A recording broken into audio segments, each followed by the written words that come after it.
अगर पीछे जगह दिक्कत आ रही है तो आगे आ जाए, घुमाते जाएं।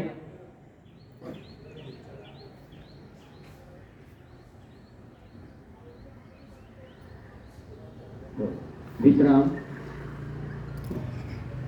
और बैठ जाएं अपने आंखों पर।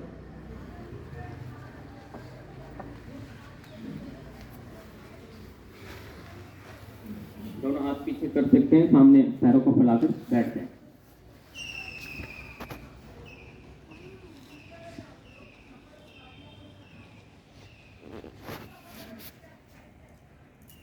भोजन की मात्रा कितनी हो ये अलग अलग व्यक्तियों पर निर्भर करता है, अलग अलग सबकी जरूरतें अलग अलग होती हैं। एक सामान्य व्यक्ति है उसको 1200 से लेकर 1500 कैलोरी चाहिए होती है। एक जो मजदूर है जो सुबह से लेकर शाम तक मेहनत का काम करता है उसको 3000 कैलोरी की आवश्यकता होती है, लेकिन हम जो सामान्य व्यक्ति है उसको 1200 से 1500 कैलोरी की आवश्यकता होती है। तो कैलोरी हमें कैसे मिलती है, किन चीज़ों से कितनी कितनी कैलोरी मिलती है? पानी में 0 कैलोरी है, पानी में कोई कैलोरी नहीं है, पानी में 0 कैलोरी है। आप 100 ग्राम के रोटी बनाते हैं, लगभग 100 ग्राम की होती है जो भी रोटी बनती है। 100 ग्राम गेहूं की रोटी में 100 ग्राम कैलोरी होती है। 100 ग्राम की रोटी में 100 कैलोरी मान के चले आप। अगर आपने उसको तल कर पराठा बना दिया, उसमें आलू भर दिया तो 500 कैलोरी का हो जाता है। आपने सुबह सुबह 3 पराठे खा लिए आलू के, 1500 कैलोरी हो गई, आपके पूरे दिन की आवश्यकता पूरी हो गई। लेकिन अब क्यों खाओ रोटी, क्यों खाओ पराठे? आप 1500 कैलोरी आपने खा ली, फिर आप दिन में भी खाना खाएंगे, रात को भी खाना खाएंगे, आप फल फ्रूट भी खाओगे, दूध भी पियोगे, तो ये जो 1500 से ज्यादा कैलोरी हुई वो सारे आपके शरीर में या तो फैट के रूप में जमा हो जाएगा। जो एक्सेस है देखो कहाँ जाएगा, वो आपके शरीर में रहेगा। जितनी आपने आवश्यकता थी 1500 कैलोरी की वो तो आपने चलो आप बर्न कर दोगे, बाकी आपके शरीर में फैट के रूप में जमा हो जाएगा, या फिर उसका क्या बनेगा, वो ब्लड में घूमता रहेगा। ना तो वो फैट बना, ना आपकी एनर्जी में तब्दील हुआ, वो आपके ब्लड में ग्लूकोज बनकर घूमता रहेगा, आप शुगर के रोगी हो जाओगे।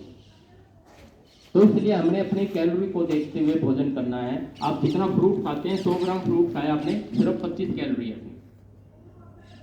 1/4 कैलोरी है। आप चिकनाई वाली चीजें खा रही है उसमें 5 गुना कैलोरी है। 100 ग्राम घी में 500 कैलोरी है।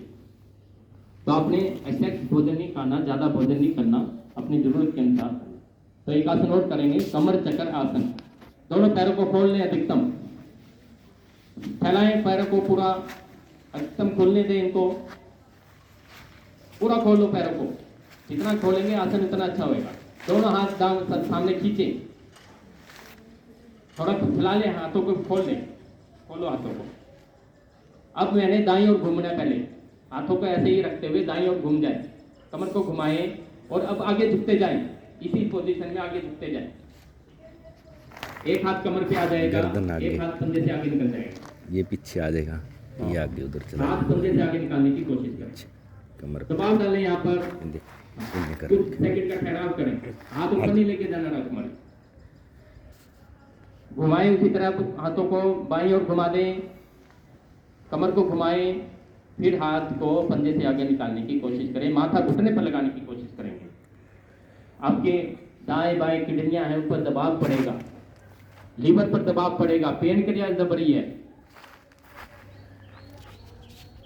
फिर घूम जाएं दाईं ओर, आगे झुके पूरा, कुछ सेकंड का ठहराव करें यहाँ पर। जैसे ही आप झुक रहे हैं, दाईं ओर झुक रहे हैं तो आपका लीवर पर दबाव पड़ रहा है, बाईं ओर पेन क्रिया ग्रंथि पर दबाव पड़ रहा है, आपके शुगर का रोग ठीक हो जाएगा, आपका मोटापा ठीक हो जाएगा, कोलेस्ट्रॉल ठीक हो जाएगा। क्योंकि ये अंग जब तंदुरुस्त होएंगे तो ये अपना कार्य करेंगे, अपने जो एंजाइम है वो छोड़ेंगे। दाएं बाएं करते जाएं, अब जल्दी जल्दी कर लें इसको। घुमाएं पूरा कमर को हर बार।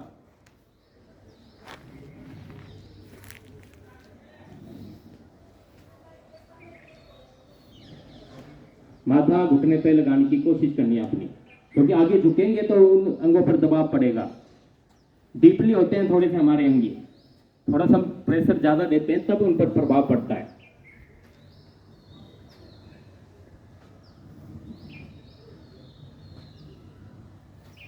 विश्राम, पैरों में फासला कम कर लें, हाथों को पीछे रखकर विश्राम। जितने भी हमारे अंग हैं, चाहे वो हार्ट है, चाहे वो आंतें हैं हमारी, चाहे लीवर है, उनमें एक क्रिया होती रहती है, दबते हैं, खुलते हैं, संकुचन आकुंचन 24 घंटे चलता रहता है। जब उनकी ये क्रियाएं सुस्त पड़ जाती है तब उनके फंक्शन भी सुस्त पड़ जाते हैं, पाचन क्रिया मंद पड़ गई, हार्ट बीट तेज हो गई या कम हो गई, आपका निष्कासन ठीक नहीं हुआ, क्योंकि आंतें भी संकुचन आकुंचन करती है, तब आपका निष्कासन होता है। तो इस क्रिया को आपने योग के माध्यम से ठीक बना देना है। छोटा सा कार्य और कुछ भी नहीं, आपने दाएं बाएं घुमा और वो बढ़िया हो गई। तो छोटी छोटी क्रियाएं हैं जो आपको बहुत फायदा देगी। एक क्रिया और करेंगे आज, वक्र आसन, जो आपको शुगर के रोगियों के लिए बहुत ही लाभकारी। आईडी पंजे मिला लें, दायां घुटना मोड़ लें, बाएं घुटने के पास खड़ा करें। अब इसको अंदर की ओर दबाएं घुटने को, और बाएं हाथ को घुटने के ऊपर से लेते हुए, दायां मोड़ा है अपने घुटना, बायां हाथ उठाना है और घुटने के ऊपर से लेते हुए पंजे के नीचे दबा लें। जिसका पंजे के नीचे दबता है पंजे के नीचे दबा लें, या फिर हथेली को आप धरती पर रख सकते हैं। पेट वाले भाग को अंदर दबाना है पूरा। हमने आपका पंजा दबे ना दबे, लेकिन पेट पूरा दबना चाहिए। यहां पर क्या क्रिया हुई, पेन क्रिया आज में खिंचाव आ गया, दाईं ओर मैंने की कार्य, मेरी बाईं ओर पेन क्रिया है। अब कमर को मैंने घुमाना है, पीछे की ओर घूम जाए थोड़ा सा, इस अवस्था में पीछे की ओर घूमे, अपने आप को घुमाएं। जैसे आप घूमते हैं आपकी पेन क्रिया ग्रंथि खिंच गई है। तेरा पोज खींचनी। मध्य में आए, अब दूसरा घुटना खड़ा करें, बाएं घुटना खड़ा करें, दाएं हाथ को घुटने के ऊपर से लेते हुए घुटने को अंदर की ओर दबाते जाएं। घुटने के ऊपर से ले, घुटने के ऊपर से अंदर दबाओ, घुटने को पूरा दब जाए घुटना अंदर, दबाव डालो पेट पे। ये उधर लाओ इधर। अब बाईं ओर घुमाए कमर को, पीछे घूम जाए, घुमाए कमर वाले हिस्से को घूमने दे जितना घूम सकते हैं।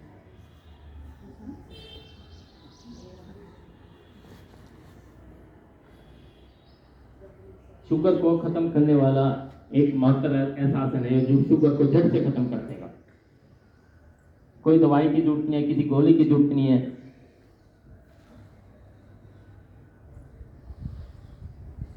मध्य में आए, विश्राम।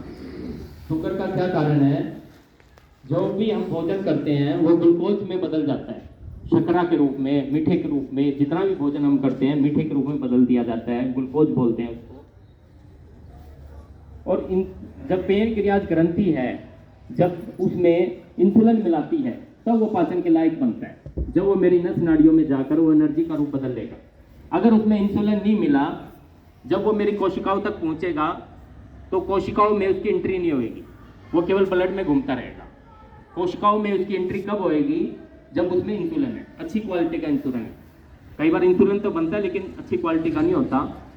कोशिकाओं में उसकी एंट्री तब होएगी जब उसमें इंसुलिन साथ में है।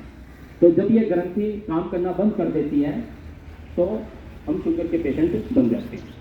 तो इसको एक्टिव करने के लिए हमने ये आसन किया। इसको एक बार और दोहरा लेंगे। अब दायां घुटना खड़ा करें, फिर से अच्छे से करेंगे, इस बार समझ के करेंगे। बाएं हाथ को घुटने के ऊपर से लेते हुए घुटने को अंदर की ओर दबाएं, दूसरा हाथ पीछे ही रहेगा, पूरा अंदर दबा दें। एक बार हाथ का सहायता ले सकते हैं आप, अंदर दबाएं घुटने को पूरा, पेट वाले भाग को दबने दें। अब कमर को दाईं ओर घुमाएं, घूम जाए अपने आप को। बहुत बढ़िया कर रहे हैं आप, सभी अच्छा कर रहे हैं। कोई ये लग ही नहीं रहा कि आप नए साधक आए हो। आज काफी नए साधक आए हैं, तो सभी अच्छा कर रहे हैं। दबाव पड़ने दे पूरा।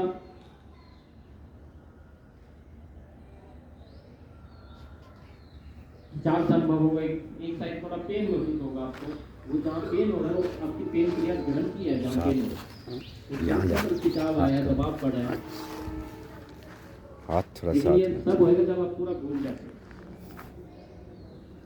ये हाथ इसके ऊपर से आवा इधर, हाँ, मध्य में आए, ये हाथ साथ में। ये क्रिया बाईं ओर से करेंगे,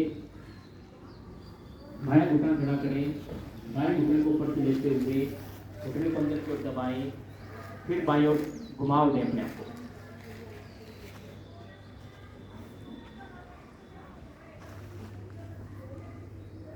कमर सीधी रखो।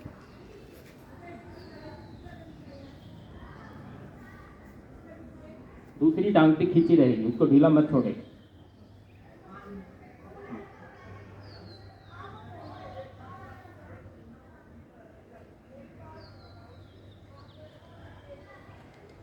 धीरे धीरे वापसी। अब वज्र आसन लगाएंगे, दोनों हथेलियों को दाईं ओर